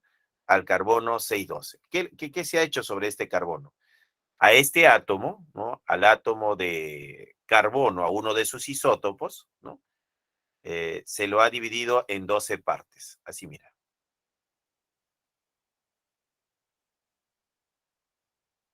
¿No? Acá, mira, una de sus partecitas, ahí está, tiene 12 partes. Vamos a suponer que son 12 partes. Y una de estas partes se le va a llamar la unidad de masa atómica, conocido como UMA, pues, ¿no? Entonces, al átomo de carbono 12 va a ser el carbono 12 va a ser nuestro patrón de medida o nuestro sistema de referencia de medida. Entonces, ¿qué le han hecho al átomo de carbono 12? Lo han dividido en 12 partes iguales, donde uno de estas partecitas vale una UMA. ¿Ya? Eso sería una UMA, una unidad de masa atómica. Entonces, de los diferentes isótopos del carbono, se escoge a uno de sus isótopos, el carbono 612. ¿Qué le han hecho a ese carbono? Lo han dividido en 12 partes iguales.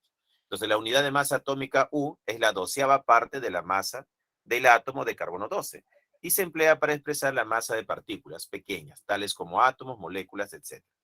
Entonces, una UMA se abrevia como U simplemente. Entonces, ya no voy a poner UMA, sino la letra U nada más. Es la 12ª parte de la masa del átomo del isótopo de carbono 12. ¿Y a cuánto equivale una UMA? Es 1,66 por 10 a la menos 24 gramos.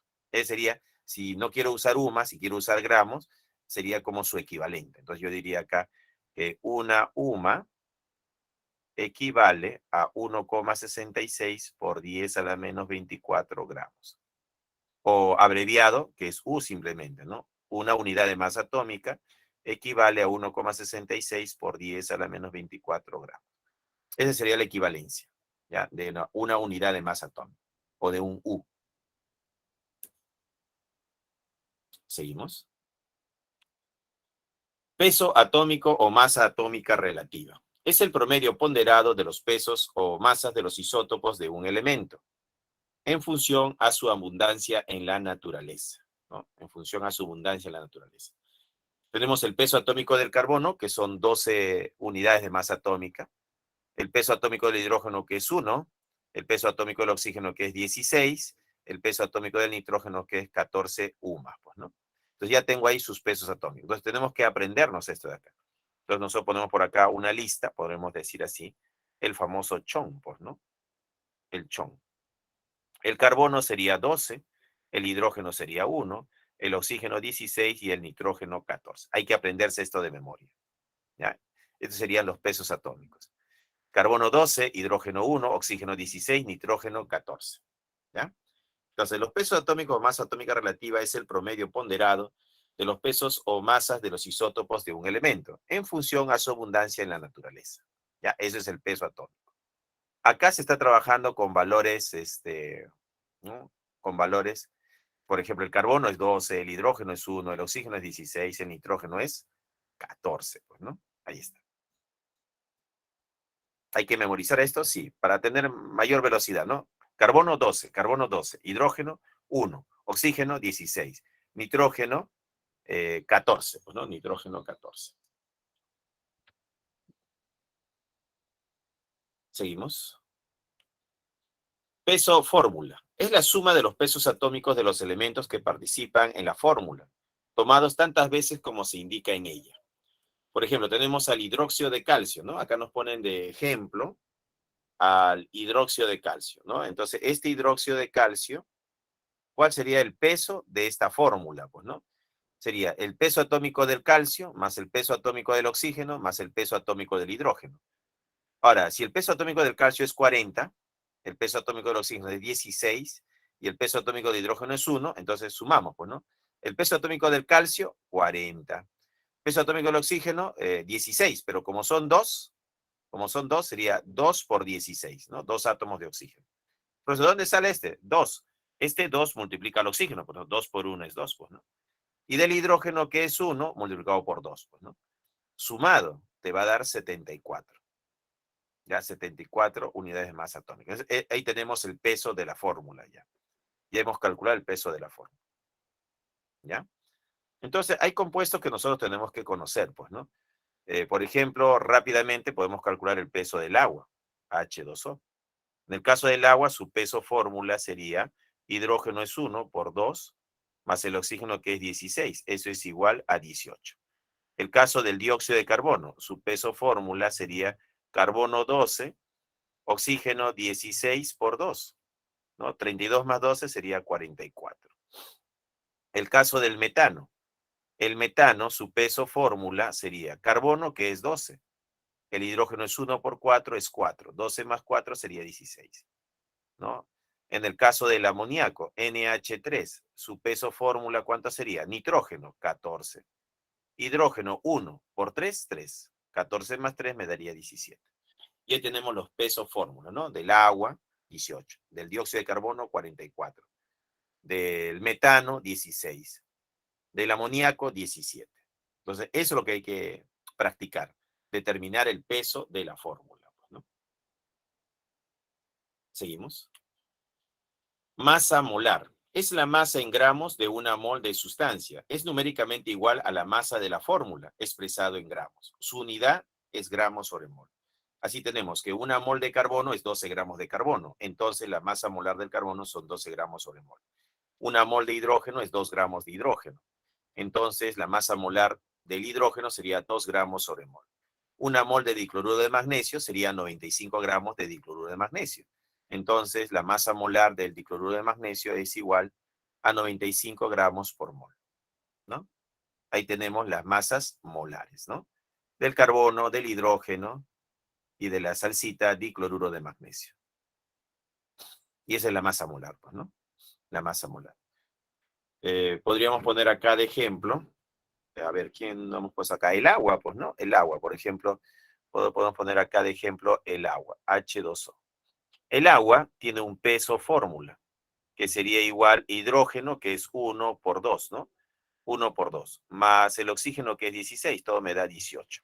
El peso de la fórmula del agua sería 18.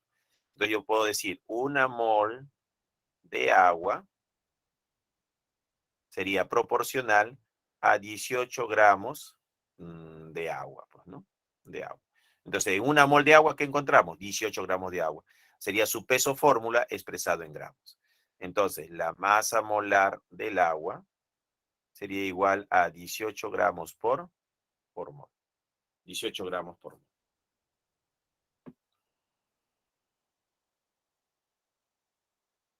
Seguimos. Otros ejemplos. Una mol de carbono sería 12 gramos de carbono. Pero en una mol, ¿a cuánto equivale? Al número de Avogadro. ¿Y cuánto vale el número de Avogadro? 6,02 por 10 a la 23 átomos de carbono, ¿no? Eso sería una mol de carbono. Ahora, acá tenemos una mol de hidrógeno. En una mol de hidrógeno, ¿no? Esto de acá, ¿qué me indica? Entonces acá tenemos que tener cuidado. Cuando nosotros colocamos H, la simbología H solita, va a significar átomo. Y si yo coloco H2, ¿no? H con un subíndice 2, esto va a significar molécula, ¿ya? Entonces, cuando yo tengo una mol de H2, debo entender que esto es una mol de moléculas de hidrógeno, ¿ya? Acá se lee una mol de moléculas de hidrógeno. Entonces, yo debo leer acá una mol de moléculas, ¿ya? De moléculas de hidrógeno, ¿no? Porque el H2 representa molécula, ¿ya? Esto es molécula. Entonces, una mol de moléculas de hidrógeno tiene una masa de 2 gramos. Sería 1 por 2 es 2 gramos. ¿Cuántas moléculas hay? Como hay una mol, es un número de Avogadro. 6,02 por 10 a la 23 moléculas de hidrógeno. Eso sería. Ahora, profesor, pero yo no quiero moléculas, yo quiero átomos. Entonces tú dices, en una molécula de hidrógeno hay 2 átomos de hidrógeno. Entonces yo pondría aquí, ¿cómo lo pondríamos? En una molécula que tenemos 2 átomos. Entonces yo pondría así, 6,02 por 10 a la 23 moléculas de hidrógeno. Pero yo no quiero las moléculas. Entonces yo voy a decir, en una molécula de hidrógeno, tenemos, ¿qué tenemos? ¿Qué hay en esta molécula? Tenemos 2 átomos de hidrógeno. ¿Ya? Entonces, molécula de hidrógeno se cancela con molécula de hidrógeno. Ya no hay moléculas, lo he cambiado, lo he transformado a átomos de hidrógeno. Pero acá está multiplicado por 2. Entonces, 2 por 6 sería 12. 12,04 por 10 a la 23 átomos de hidrógeno. Entonces tenemos 12 por 10 a la 23 átomos de hidrógeno. En notación científica, la comita decimal corre un espacio para allá y sería 1,2 por 10 a la 24 átomos de hidrógeno. Eso sí.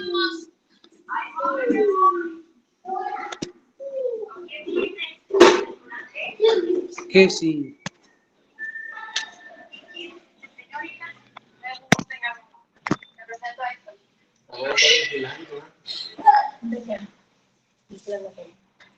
No te voy a echar esto. Ya sé quién es el momento de eso. ¿Quién me está hablando?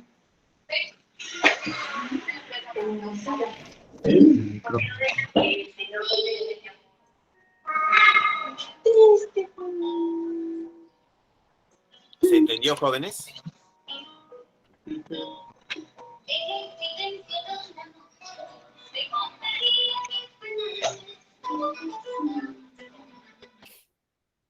Sí, muy bien, muchísimas gracias. Continuamos entonces. Entonces, la cantidad de átomos sería el doble, pues, ¿no? 6 por 2 sería 12 y en notación científica 1,2 por 10 a la 24 átomos de hidrógeno. En una mol de dicloruro de magnesio, ¿qué masa tenemos acá? Bueno, el magnesio pesa como 24, ¿no? Acá el magnesio sería 24. Entonces decimos el magnesio es 24. Y el cloro es 35,5 multiplicado por 2. Entonces, calculando el peso de la fórmula, ¿cuánto saldría? 24 más 35,5 por 2. Eso me daría 95. ¿No? 95. Entonces, aquí, calculando el peso de la fórmula, sería igual a 95. Ahora, este peso fórmula expresado en gramos sería una mol, pues, ¿no? 95 gramos de la salsita, de cloruro de magnesio. ¿Pero qué cosa es una mol? No es otra cosa que el número de Avogadro, 6,02 por 10 a la 23, UF, unidades fórmulas, porque esto es enlace iónico, un compuesto iónico, pues, ¿no? De dicloruro de magnesio. De magnesio, acá tenemos 1, entonces tenemos, si hay un magnesio, sería 6,02 por 10 a la 23 iones magnesio, con carga más 2. Y con respecto al cloro, este número multiplicaría a este 2, pues, ¿no? 2 por 6 sería 12, por 10 a la 23. Notación científica, 1,2 por 10 a la 24 iones cloruro. Sería el doble, pues, ¿no? Listo, y ahí tenemos los iones, tanto los iones magnesio como los iones cloruro.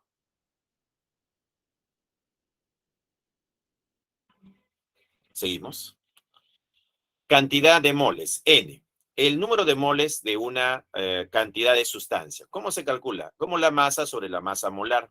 Entonces, la masa está en gramos y la masa molar está en gramos sobre mol. Tenemos aquí un ejemplo de un ejercicio para calcular el número de moles. Dice, el ácido sulfúrico se emplea en reacciones de neutralización. En una cierta reacción se neutraliza hidróxido de magnesio con 4,9 gramos de ácido sulfúrico.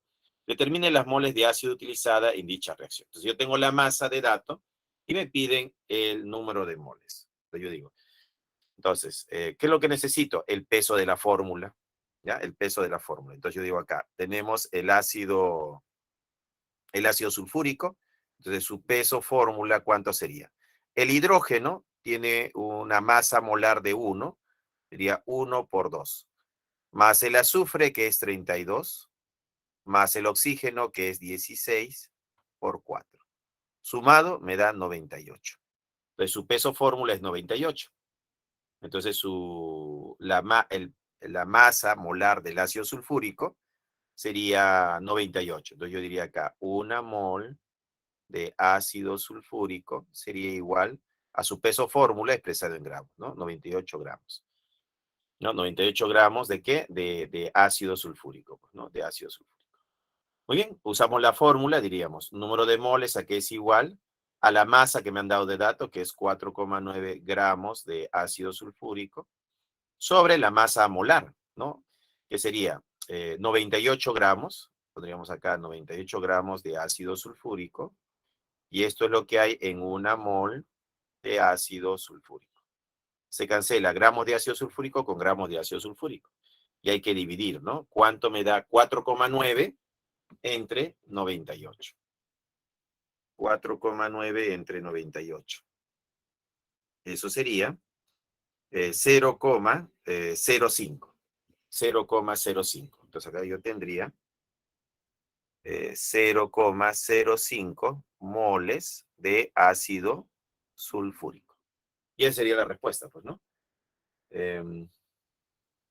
Claro, 0,05 moles de ácido sulfúrico. ¿Se entendió? Entonces, si te dan el dato de la masa, solo te faltaría la masa molar, y eso lo sacas de la fórmula. Calculas el peso de la fórmula y lo divides, la masa entre la masa molar. Y ya tienes el número de moles. Directo. Vamos, seguimos. Unidad química de volumen. Volumen molar. El volumen de una mol de cualquier gas ideal a condiciones normales es de 22,4 litros. Profesor, ¿cómo? Mira, si tú tienes una mol de un gas a condiciones normales, un gas ideal a condiciones normales, eso va a ser equivalente a 22,4 litros del gas, ¿no? A condiciones normales. Entonces, resumiendo, una mol es 22,4 litros de gas. Esto se cumple para gases, ¿ya? Para gases, recuérdalo, para gases, solo para gases, ¿ya? Una mol de gas a condiciones normales equivale a 22,4 litros de ese gas. ¿Y qué significa condiciones normales? Condiciones normales significa que la temperatura es 0 grados Celsius o 273 Kelvin, y que la presión es 760 milímetros de mercurio o que equivale a una atmósfera. Eso va a significar condiciones normales, ¿no? Un gas a condiciones normales. Muy bien, entonces acá podemos hacer una tablita, ¿no? Para tenerlo de presente, ¿no? Podríamos decir, una mol de gas a condiciones normales sería 22,4 litros. Si yo tuviese 2 moles de gas, sería 44,8 litros. Y si tuviese 3 moles de gas a condiciones normales, si está a condiciones normales sería 22,4 por 3. Y eso sería 67,2. 67,2 litros. ¿Ya? Profesor, eso es una mol. Y si tuviese media mol, o sea, 0,5 moles de gas a condiciones normales, sería 11,2 litros, la mitad. Entonces hay una relación entre el mol y el volumen. ¿Sí?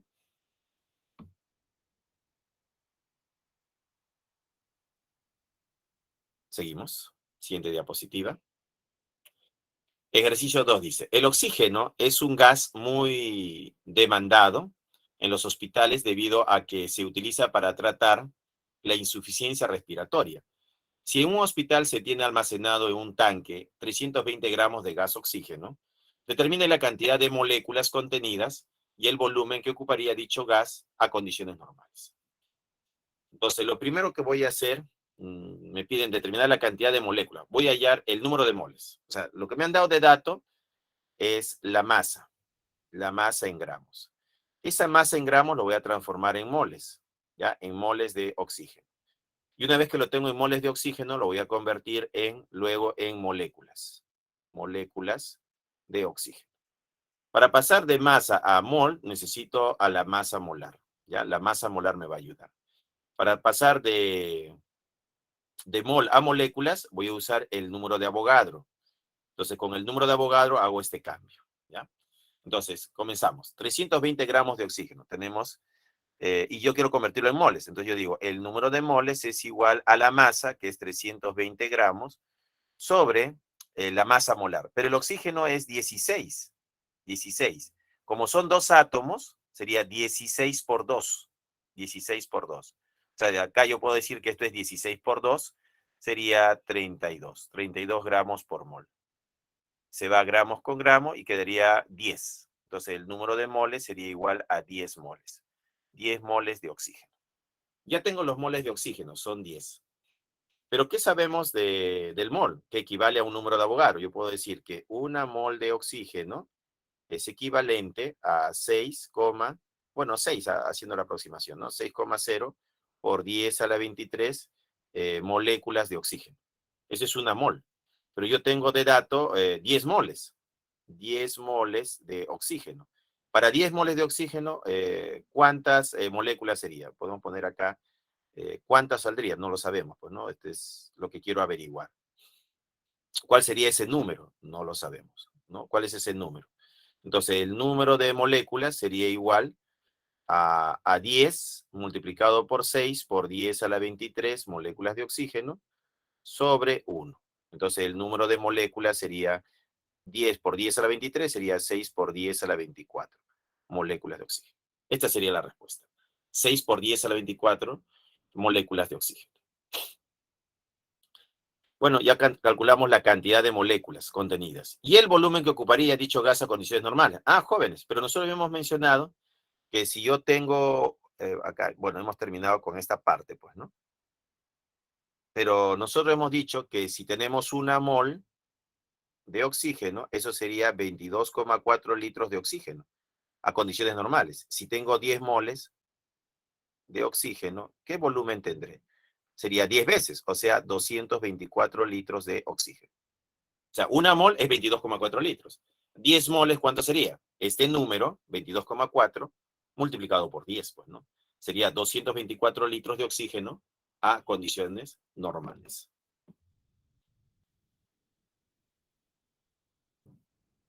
Seguimos.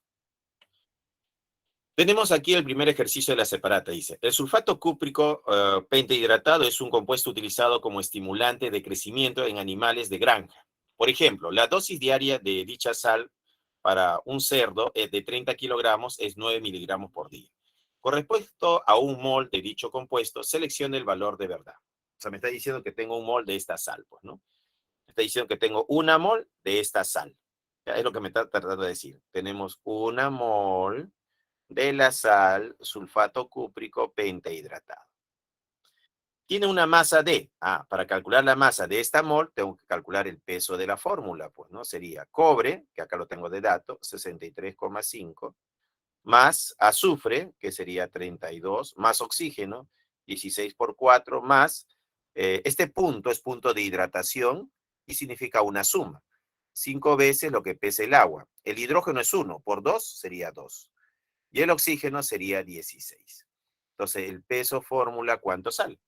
¿No? Hay que calcular el peso de esta fórmula, ¿no? Sumando, ¿cuánto me sale esta suma? Esta suma me va a salir 249,5, ¿no? 249,5.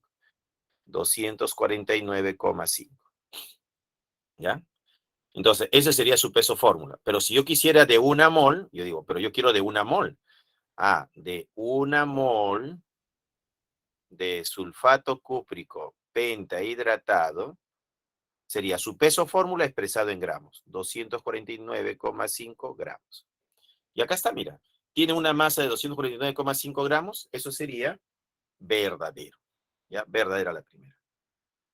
2. Contiene 6,02 por 10 a la 23 iones cobre. Allá, me está hablando solo del cobre. Todo es el compuesto, pero dentro de este compuesto vemos que hay cobre. Y este cobre está con carga más 2. Entonces yo puedo decir, todo es la estructura. Y dentro de esta estructura hay un cobre. Entonces podríamos decir lo siguiente. Si yo tengo una mol de sulfato cúprico pentahidratado, ¿yo qué podría decir de acá? Podríamos decir nosotros que tenemos de cobre 1. Entonces tendríamos una mol de iones cobre más 2. De azufre tenemos 1 también. Entonces tendríamos aquí una mol, ¿no?, de átomos de azufre. ¿Ya? De oxígeno, acá tenemos 4 oxígenos, y acá hay 5. 5 más 4 serían 9 en total. Habrían 9 moles de átomos de oxígeno. De de hidrógeno. 5 por 2 serían 10. Habrían 10 moles de átomos de hidrógeno. ¿Ya? Entonces, ahora, el SO4, toda esta parte de acá, representa al ion sulfato. Si considero al ion sulfato, podría decir que tengo una mol de ion sulfato, o sea, con carga menos 2. ¿Ya? Si considero al agua, ¿no? Al agua, sería 1 por 5. Tendríamos 5 moles de agua. 5 moles de agua. Mira, toda la información que podemos sacar de esta sal. Pero me está preguntando por el cobre nada más, ¿no? Entonces, en una mol de este compuesto, de esta fórmula, ¿no? Tendríamos 1 por 1, una mol de iones cobre. Pero ¿qué cosa era mol? Mol no es otra cosa que el número de Avogadro. 6, ¿no? 6,02 por 10 a la 23 iones cobre más 2. ¿Ya? Iones cobre más 2. Eso es lo que tenemos. Y contiene 6,02 por 10 a la 23 iones cobre más 2. Bueno, sería verdadero, es correcto. Ya, es correcto. Presenta 90 gramos de agua. Ah, ahora me hablan del agua. Entonces, el agua está ahí. Y este 1 multiplica 5. Y hemos dicho que hay 5 moles de agua. Ya, 5 moles de agua. Pero, ¿cuánto pesa el agua? Si analizamos al agua, el agua tendría un peso fórmula de 2 más 16. Me da 18. 18 sería el peso del agua. Pero acá tenemos 5 moles de agua. Ah, entonces analizamos. Razonando, yo digo por acá. Una mol de agua sería 18 gramos de agua. Si tengo 5 moles de agua, entonces, ¿cuál sería su peso? Pues, ¿no? El peso sería 5 por 18 entre 1. ¿Y cuánto sale 5 por 18? 5 por 18 sería 90. 90 gramos de agua. Y acá dice 90, lo cual sería verdadero. Verdadero, verdadero, verdadero. La respuesta sería la A. ¿Ya? Hay 90 gramos de agua, lo cual sería correcto.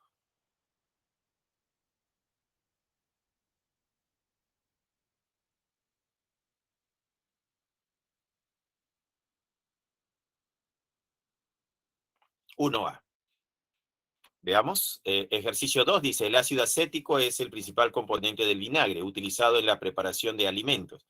Si en la preparación de un encurtido se utiliza 120 mililitros de vinagre, cuyo contenido es 6 gramos de ácido acético, selecciona el valor de verdad de las siguientes proposiciones. ¿Están presentes 0,01 moles de ácido acético? Si quiero calcular el número de moles, ¿no? ¿Qué necesito? Necesito la masa del ácido acético, que son 6 gramos de ácido acético. Entonces acá tengo un dato, la masa, pues, ¿no? Ya tengo la masa. Entonces yo puedo decir acá, para calcular el número de moles, N sería igual a la masa sobre la masa molar. ¿Qué me faltaría? Ya tengo la masa, son 6 gramos. Me faltaría la masa molar. Entonces tendría que ir a la fórmula, ¿no? Y hallar el peso de la fórmula. Entonces, ¿cuánto será el peso de esta fórmula? Bueno, el carbono es 12. El hidrógeno es 1. 1 por 3 es 3. Más el carbono, que es 12. Más el oxígeno. Acá hay oxígeno más oxígeno. Y un hidrógeno. ¿Cuánto da todo este peso fórmula? Y todo eso va a dar 60. Bueno, sumando daría 60. Ah, ya. Entonces, el ácido acético tiene un peso fórmula de 60. Profesor, pero yo necesito su masa molar. Ah, su masa molar sería igual a 60 gramos por mol. Reemplazando en la fórmula, el número de moles sería 6 gramos sobre 60 gramos por mol. Entonces, el número de moles sería sexta 1, sexta 10, 0,1 mol. 0,1 mol. Acá he puesto 0,01. No, eso es falso. Es 0,1, no 0,01. ¿Ya? Bueno, jóvenes, me parece que tienen un descanso a las 11:55. Vamos a continuar luego del descanso. ¿Ya? Vamos a continuar luego del descanso. Entonces lo dejamos acá y continuamos el ejercicio luego del descanso.